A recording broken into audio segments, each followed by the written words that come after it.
Hello everyone, welcome to my video. My name is Rosalia Inturias Albarez.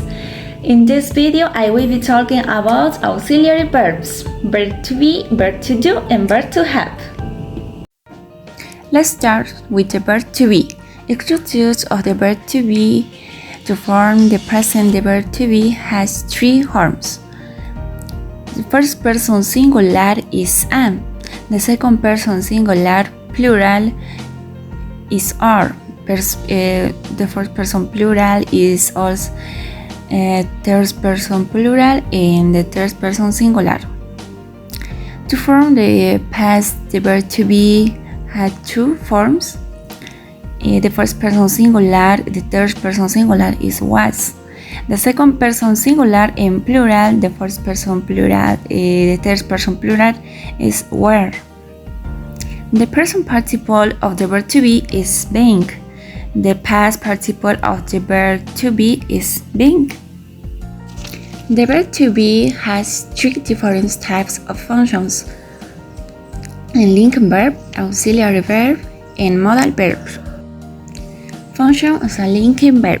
As a linking verb is a set of describing an action. It provides information about the subject or its permanent or temporary state. For example, my cousins are excited about the concert. The flowers in the garden are the most beautiful. Function as an auxiliary verb. As an auxiliary verb, the verb to be is used in the configuration of continuous progressive tenses and for the construction of the passive voice. For example, my parents are watching TV in my house. Delina is playing soccer in her school. Function as a modal verb. Modal verb, the verb to be can occasionally be used to express a mix of obligation and tutor. For example, my sisters are invited to a birthday party. My brother is forced to study for his exam. Verb to do. Structures of the verb to do.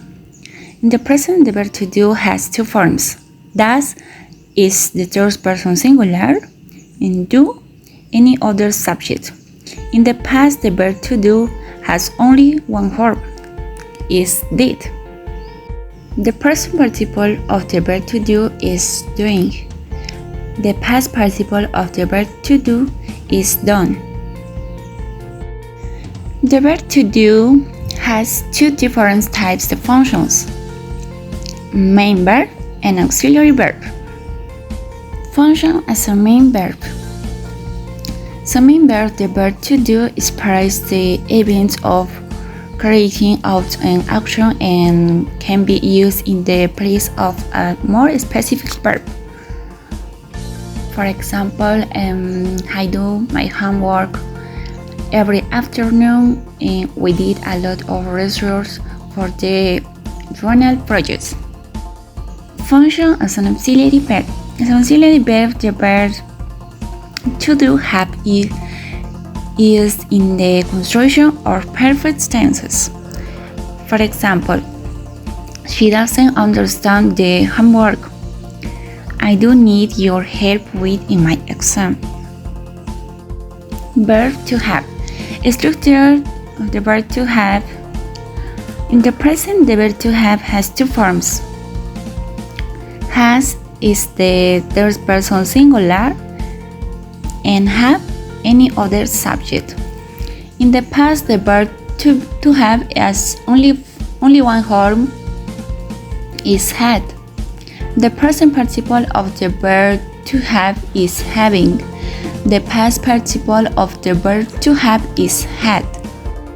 The verb to have has two different types of functions: main verb and auxiliary verb. Function as a main verb.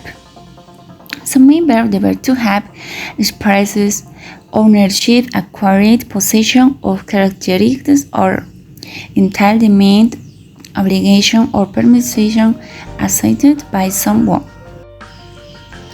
For example, she has a beautiful garden in her house. He has a lot of experience in his work.